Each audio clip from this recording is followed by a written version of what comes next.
Hey, happy Monday. Today's fun begins and ends once again in the Michigan Realtors Legal Hotline Frequently Asked Questions Handbook, and it goes just a little like this. I represent a buyer who has entered into a purchase agreement. My buyer was not satisfied with the home inspection and has decided not to buy the house. The purchase agreement clearly states that if the buyer is dissatisfied with the inspection report, he can terminate the contract and receive a full refund of his earnest money deposit. I'm of the opinion that I can release the money to the buyer based upon the clear language of the purchase agreement. Am I correct? No.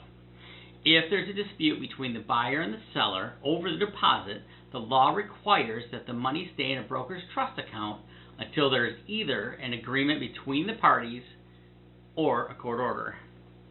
Since the sellers are making a claim to the earnest money, you cannot release the money to the buyer. Even though it appears likely that the buyer would prevail in any litigation over the earnest money deposit, it does not mean that you can release the earnest money to the buyer over the objection of the sellers. So, while the purchase agreement says that it's the buyer's if they want out, it has to be done properly, which means the seller has to sign off to release it. If the seller doesn't want to sign off, somebody else is going to make that call, and it's likely to go to the buyer anyway. This will no doubt take a bunch of time that nobody's got, so save the time and play nice, people. We're just here to help everyone get where they want to be. Have a great day. Be cool to each other.